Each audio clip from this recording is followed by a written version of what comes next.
You're listening to Protecting What Matters by the Ohio Department of Commerce.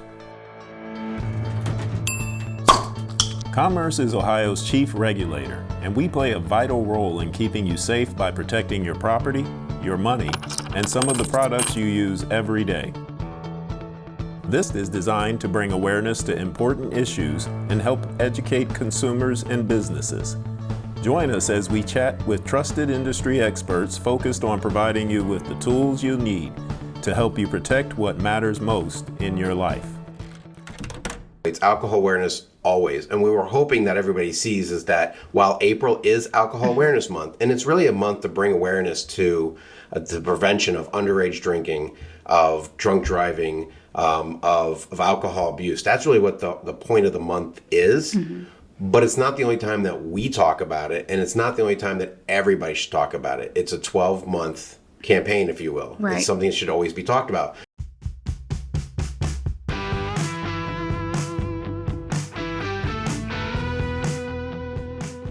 Welcome to Protecting What Matters. I'm Kristen Castle, Director of Brand and Marketing Strategy for the Ohio Division of Liquor, the agency operations side of Ohio Liquor, also known as OHLQ. As partners in the sale of spirits, OHLQ has a serious obligation to advocate for responsible consumption. OHLQ works to provide Ohioans with information and resources regarding the dangers of overconsumption and partners with our communities to keep children safe through education and programming created to prevent underage drinking and access to alcohol, among others. I am excited to be joined with my counterpart, Brian Hoyt, Director of Corporate Social Responsibility with the Jobs Ohio Beverage System. Hi, Brian. Hi, Kristen. Thanks for having me. Thanks for being here. Always excited to talk about social responsibility with you. Always. My first question would be, Brian, is I think people may find it somewhat interesting that Ohio Liquor even cares about social responsibility. Clearly, it's a pillar of what we do, but we also sell high-proof liquor. Can you talk a little bit about why OHLQ cares so much about social responsibility? Yeah, absolutely. You know, in the industry, the spirits industry, there's a saying that social responsibility is our license to operate, and we absolutely embrace that philosophy. Yes, Ohio Liquor, OHLQ, the state of Ohio, is charged by law to safely sell high-proof spirits. So with that comes the ethical responsibility of making sure that we do it, like we said, safely, but responsibly, because alcohol, when abused, can be a harm. So we want to try to be part of either the solution of that harm or prevention of that harm wherever we can. Mm-hmm. It's almost like our responsibility to be responsible, about the selling of high-proof spirits. We actually talked about this about a year ago on this very platform. Since we did talk about it, can you maybe talk a little bit about some of the things, OHLQ, that we've done in this space since our last conversation? Yeah, last year when we spoke, we had recently relaunched OHLQ.com. We had also had redone and brought on some new social media outreach channels.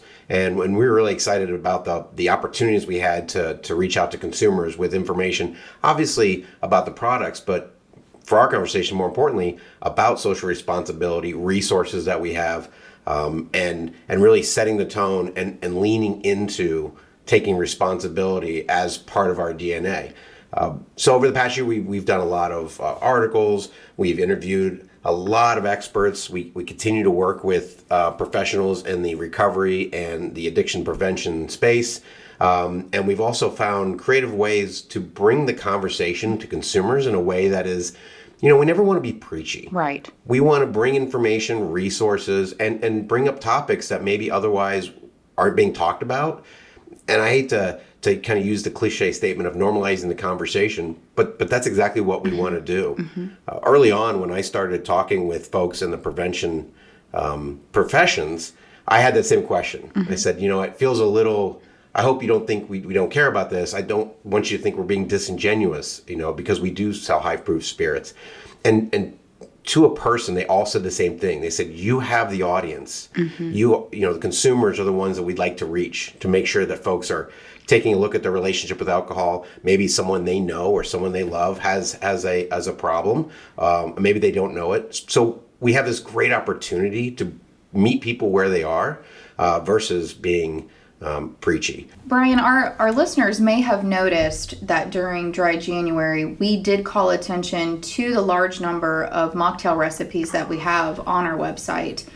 Can you talk a little bit about why we even have those mocktails on our website? And when I say mocktails, we're not talking about riffs on Shirley Temples, are we? Oh, no. We're talking about some classic cocktails, non-alcoholic cocktails that are designed and written by mixologists. And it's really, for us, it's again, goes back to being part of our DNA. So if not everyone is going to drink, not everyone should drink, but we don't want someone to just, like you said, have a Shirley Temple or maybe have a soda, but they still want to enjoy some of the flavors. There's a craft, there's an artistry, right, to coming up with different types of drinks. Alcohol doesn't necessarily have to be a part of that, but like any good recipe, right, you need to have some guidance on make something really good. So we have that on our website with a lot of great mocktails. I mean, my personal favorite is the mocktail Mock Bahama Mama. Ooh, yes. It is delicious. I mean, it's a perfect, summertime drink or anytime. So that's why we have them. It's really to just reinforce the fact that when we talk about raise a glass responsibly, it's not always with alcohol. And it may not be with alcohol. I do want to say, though, these aren't kiddie cocktails. Our intent isn't to encourage people to make these for kids, right? Because we're mirroring adult beverages. So we never try to create any type of mocktail that are targeted to children or maybe for kids. These are for adults who want to enjoy some specially mixed flavors and maybe experiment with different things like different kinds of juices or simple syrups or different kinds of fruits. In a fun glass. Right. and make it, it's all about presentation, right? It's all about making it look cool, but having some fun. And that brings everyone together, right? So that you don't have the us versus them, those who are drinking and those who aren't drinking. And sometimes there's a great challenge to have of, can you take a drink, here's some ingredients, maybe make your own mocktail. Right. It's like those cooking shows, right? Here are your 5 ingredients, now make something great. Right. I will admit that I have to follow a recipe if I want to have anything somewhat enjoyable.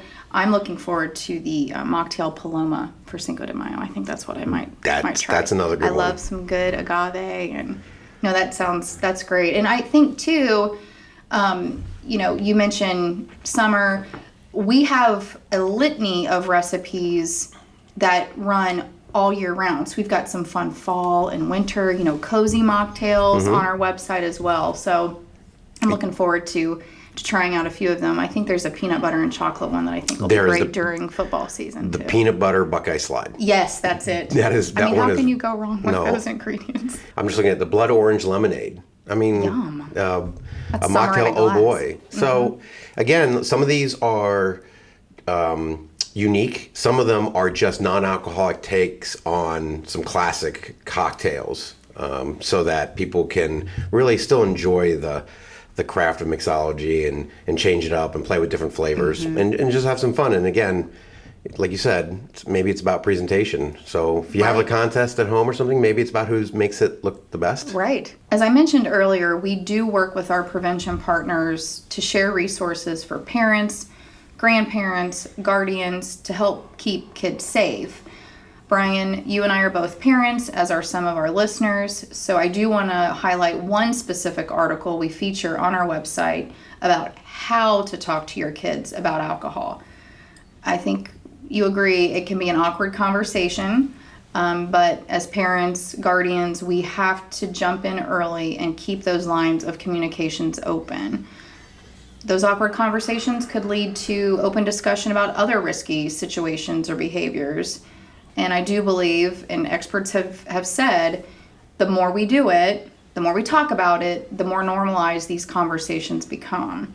So in this article, Talking with Your Kids About Alcohol on our website, we have tips per age range. So for younger children, which I gravitated toward. I have a 10-year-old, showing her, telling her that we do not approve of underage drinking, but, building that sort of fundamental foundation, building her skills and strategies to avoid underage drinking.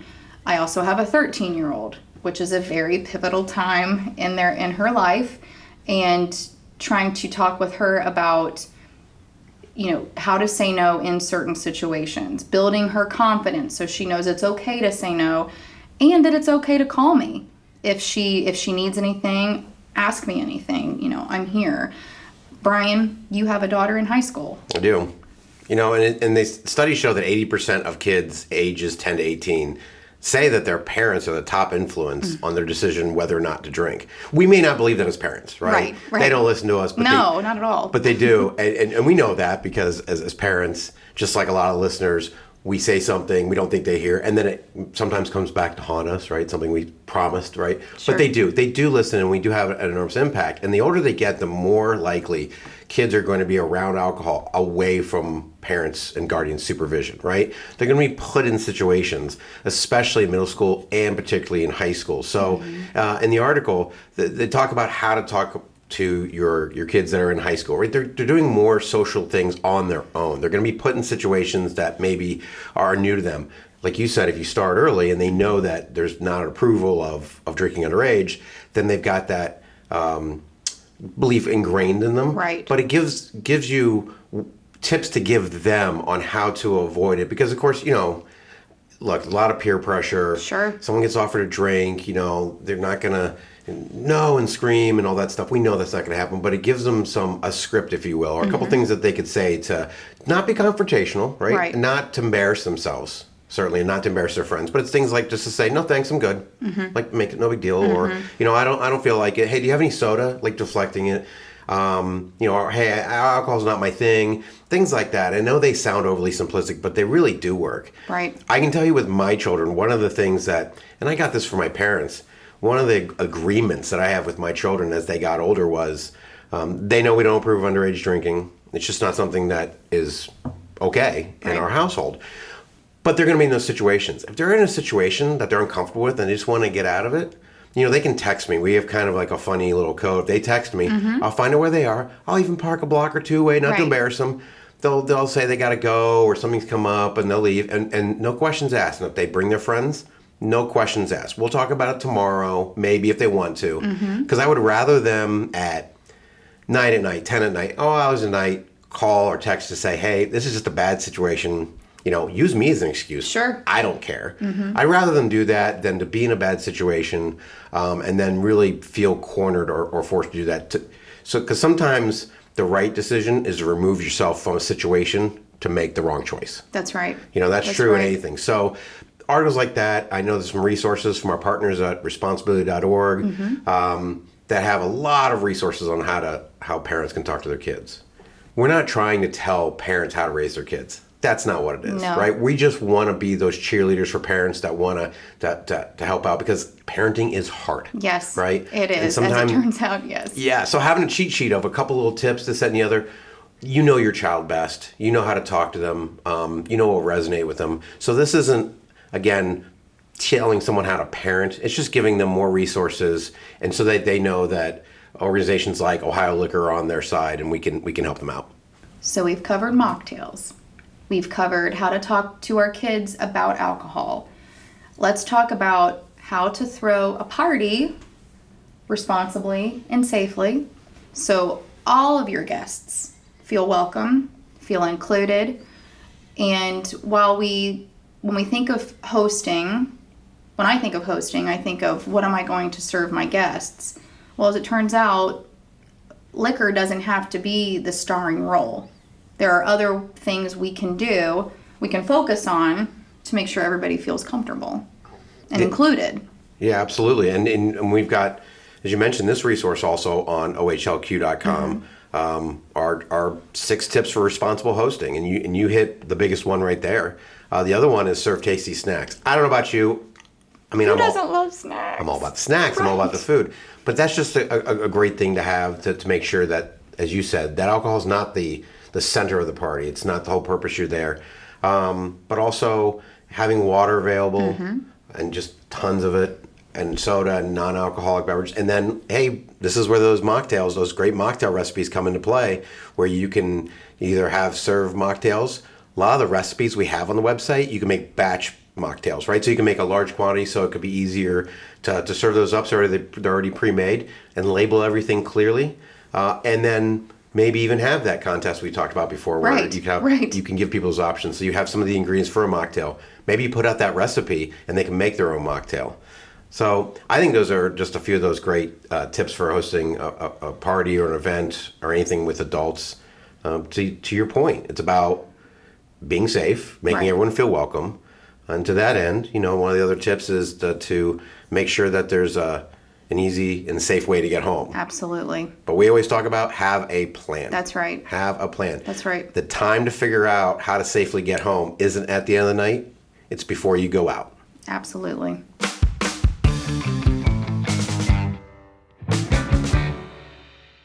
It's your money, come and claim it. The Ohio Department of Commerce Division of Unclaimed Funds is currently safeguarding more than $3 billion in unclaimed funds. So there's a good chance you or someone you know has money waiting to be claimed. Just head over to our website, unclaimedfunds.ohio.gov, to search your name, the name of a family member, or a loved one to see if you have an unclaimed fund.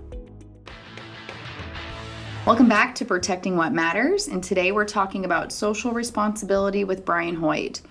Brian, right before the break, you mentioned partnerships. Talk to me about partnerships. Ohio Liquor doesn't do anything in a vacuum. We understand that we've got a responsibility to do the right thing, but we also know that we're not experts in prevention and recovery. So we value the partnerships of those, for example, from the Ohio Department of Mental Health and Addiction Services, who we can reach out to and make sure that we're doing things in a responsible way, and lean on them for their expertise, share their resources.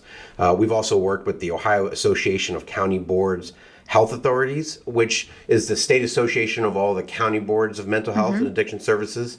This past year, we were excited. We were able to partner with them to provide their members with resources that otherwise they may not have had. And it ranged from online and social media content to resources on talking to the media and helping them with outreach and materials when they're working with their local communities around a lot of the different new policies that have come up over the past years, including the designated outdoor refreshment areas, or DORAs. So some of the county boards have lots of staff and lots of resources. Some of them don't. And one of the great things about a state association is they can share these resources. So we were really proud to sponsor some of those materials. Again, we didn't create the materials. We brought in some experts, worked with them because they're the experts. And then Ohio Liquor is unique when it comes to states because we're an actual partner, an official partner of responsibility.org. And responsibility.org's mission is to lead the fight to eliminate drunk driving, underage drinking, and promotes responsible decision-making regarding alcohol beverages. So we're really proud to work with them. They offer great resources, and it really puts Ohio out there as taking this very seriously and being part of a national organization with a mission like that. And responsibility.org was actually founded by the spirits industry, correct? It is, and they're part of the Distillers Spirits Council of the United States. Right, Discus. Yep, Discus, and they're part of that organization, and its purpose is to do a lot like what we're doing at the state level, which is making sure that we understand the industry we're in, we understand the responsibilities that we have, and that we put some action behind some words and provide resources. We work with them closely, including the head of their organization, a gentleman named Chris Swanger, who's great to work with, and really, he just kind of gets it. We were speaking with him, and he likes to talk about what the industry is doing. They truly believe that the industry needs to be two or three levels above what might be expected. For the same reason, for those of us who are in charge of the sale of high-proof spirits, the manufacturers of those high-proof spirits take that same responsibility. So things that they do, they all work around what they call a code of responsible practice of beverage alcohol advertising and marketing. I mean, that's a mouthful. Wow, it is. But a lot of the advertising and marketing standards, there are some federal laws and rules, but they go one step further, and it's a very detailed document of what you can do, what you can't do. Those things like if you go to a website and you've got to put in your age, we call it age gating, or where you should advertise, where you shouldn't, and everybody agrees to that, including those of us at Ohio Liquor. And there are ways to make sure that you're doing things right, and honestly, there are ways to maybe tap some others on the shoulder and remind them, hey, there's a better way to do it. But it's those standards that are above and beyond what's required by, say, law or by rules, I think, what sets the industry apart. And Brian, you mentioned talking with Chris. So when we come back, I want to ask you if maybe there's plans, what all OHLQ is doing in that space as we roll into Alcohol Awareness Month. Welcome back to Protecting What Matters, and today we're talking about social responsibility with Brian Hoyt. Brian, right before the break, you mentioned sitting down with Chris Swanger from responsibility.org. Can you share some of those takeaways from that conversation? Yeah, it was a great conversation because what we wanted to do was really pick his brain and talk about what does the industry do. And we've talked already about some of the things, but we also really wanted to dig a little deeper as to why. Obviously, there's an ethical obligation. It is good business, but also if there's anything behind his passion, his dedication, and what he brings whenever he has a conversation with his membership. And it was a great conversation to hear about how they help to support the industry to do the right thing, but also in his work, he will advocate for stronger laws around underage drinking, drunk driving. He'll advocate for more resources for everybody across the country. So he gets to meet a lot of people, and he told a couple of stories that really sat with him, including a family he had met of someone who was killed by a drunk driver.